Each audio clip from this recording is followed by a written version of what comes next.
Funke Ajayi did not scream when she found the box. She simply sat on the cold cement floor of her late husband's study, staring at its contents as her whole world slowly collapsed. Inside the box were 3 international passports, bundles of cash wrapped in rubber bands, a pistol, and a photograph of her husband kneeling beside a dead man. That was when Funke finally understood something chilling. Adewale Ajayi did not die by accident.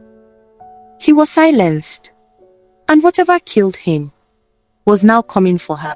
The rain started early that morning in Ibadan.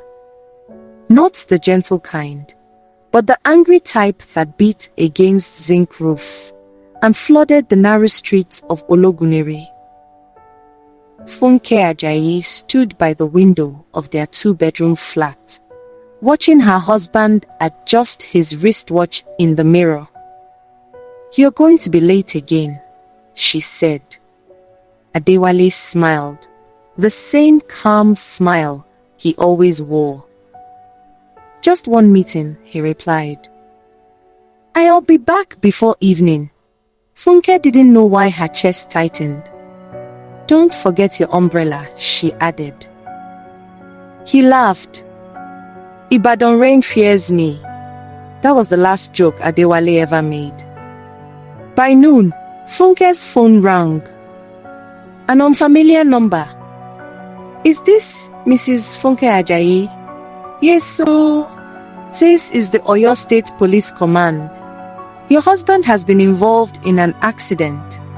Her ears rang. "What kind of accident?" Silence. Then, "Madam, please come to the morgue." The body on the table looked like Adewale, but it didn't feel like him. His face was calm. Too calm. Not a scratch on his head. No blood. Just a small bruise near his ribs. "This was a hit and run?" Funke asked.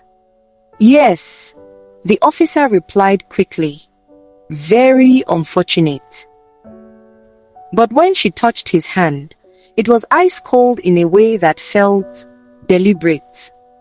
That night, Funke slept beside a dead man. Funke often replayed the last 3 months of her marriage like a broken cassette. There were signs. Adewale had become careful with his phone. Not secretive, careful. He never locked it before, but now it never left his pocket. Even in the bathroom. Sometimes she would wake at night and find his side of the bed cold. When she asked, he would say, "I went to the balcony. I couldn't sleep, but the balcony door would be locked from inside." He started coming home with cash instead of bank alerts. Fresh notes, always neatly arranged. Once, while washing his clothes, Funke found a second SIM card sewn into the lining of his work trousers. When she confronted him, he laughed. "Engineers have many clients.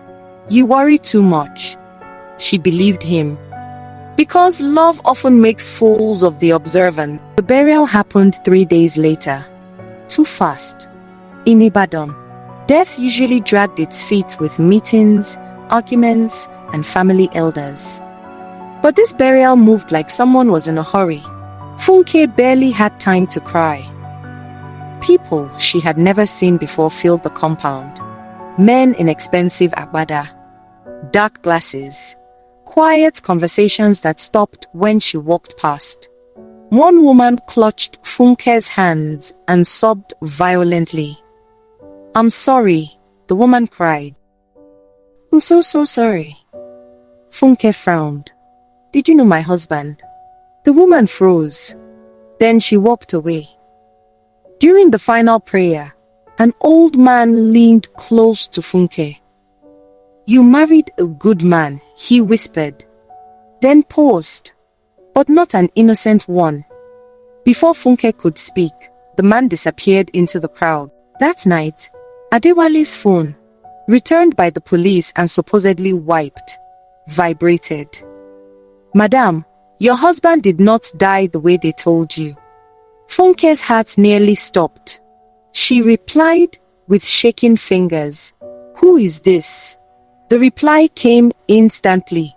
"If you want to stay alive, stop asking questions." Funke didn't sleep. At 3:11 a.m., she went into Adewale's study. The one room he never allowed her rearrange. Behind a bookshelf, she found a loose tile, and beneath it, a locked metal box. As Funke opened the box and saw what was inside, one terrifying thought filled her mind. "All right, buckle up. This is where the story turns dark, dangerous, and impossible to stop." Funke's hands trembled as she lifted the contents of the metal box onto the floor. Inside were things no wife expected to find. 3 different passports, each bearing Adewale's face, but with different names. Bundles of cash wrapped tightly with rubber bands. A small black pistol, and a brown envelope filled with photographs. Funke picked up the photographs first. Her knees weakened. The images showed Adewale standing beside unfamiliar men, some in police uniforms, others in expensive suits. Some photos were taken in Ibadan, others outside Nigeria. Then she saw the worst ones. Men tied to chairs, blindfolded, brised. One photograph showed a body slumped in a pool of blood. Adewale was in the frame, alive, watching. Funke screamed and dropped the pictures. No, her husband. The man who prayed every morning, who never raised his voice, had lived a life soaked in secrets. At the bottom of the box lay a flash drive labeled in neat handwriting, Ibadan Project. The next morning, Funke went to Dubai, to a small cyber cafe, tucked between tailoring shops. The owner, a young man called Sola, plugged in the flash drive. "What kind of files are these?" he muttered. "Videos loaded, audio recordings, transactions." One audio file played automatically. It was Adewale's voice. "If anything happens to me, it means I failed," he said calmly. "And if you are listening to this, Funke, I'm sorry." Funke burst into tears.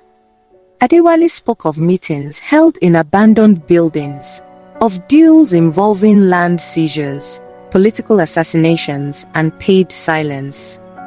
He was not the killer. He was the middleman, the bridge between powerful men and terrible acts. "And I want out," Adewale said the recording. "It was why they will kill me." Sola's eyes widened. "Auntie, you should not be here," he whispered. "These are big people." Funke unplugged the drive. She already knew. A week after the burial, Funke visited the bank to close Adewale's account. The cashier frowned. "Madam, there is another account. Another account. Different bank. Different bank. Different BVN registration address. 18.4 million naira. Her knees weakened. Attached to the account were monthly transfers to a woman's name, a private school in Ibadan, a hospital in Oyo town. This was no affair. This was a life. Her next lead came from a phone number hidden in Adewale's notebook. It led her to Mokola. The woman who opened the door was thin, sharp-eyed, and tired. "You are Funke," the woman said flatly. "I've been waiting." Her name was Bisi. Bisi revealed what Adewale never told Funke. He had been trying to leave the network for over a year. He was afraid. He paid people off, he hid evidence. And he loved you, Bisi added. That's why he kept you ignorant. Funke swallowed hard.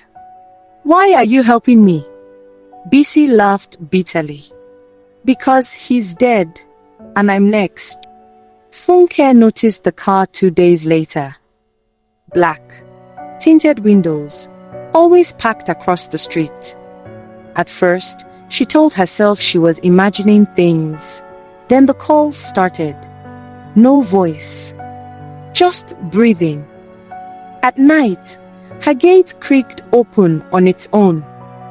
Someone entered her house while she slept, so it took nothing. The message was clear. We are watching you. Bisi called one evening, her voice shaking. They started cleaning up, she said. Files, people, evidence. What about Wale? Funke asked. There is one thing left, Bisi replied. A child. Funke froze. Adewale had fathered a child years ago, not through love, but through a terrible incident involving a girl who later vanished. Racked with guilt, he had hidden the child with people he trusted. He wanted to make things right, Bisi said. That was his last mistake. Funke realized then why she was still alive. The child was leverage. One night, as Funke drove back from Bodija Market, a car rammed into hers. She barely escaped. She ran through muddy streets, heart pounding, until she collapsed in a stranger's compound. That night, she made a decision. She would not run anymore. Bisi was killed. Same road, same hit-and-run story.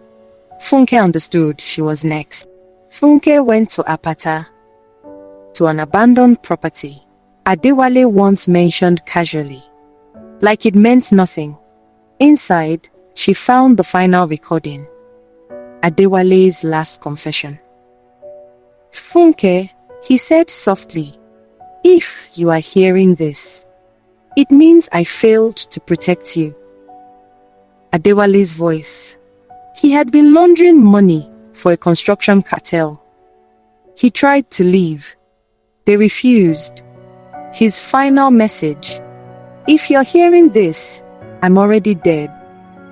Protect the boy. Don't trust anyone. You must choose. The choice was simple. Expose everything, list the files, name the powerful men and die. Or stay silent, accept the money they would offer, and live. Funke sat alone for hours. Then she uploaded the files everywhere. Funke disappeared from Ibadan with the child. The truth was never published. Years later, the men responsible were arrested for another crime. Adewale Ajayi's name was never cleared, but his son survived. And sometimes, survival is the only justice life gives. The news exploded. Names fell. Men ran. Some disappeared. Funke vanished from Ibadan shortly after. Years later, a woman and a young boy were seen boarding a bus in a quiet town far from Oyo State. The boy asked, "Mama, will they ever find us?" Funke smiled sadly. "No," she said, "because the truth already found them."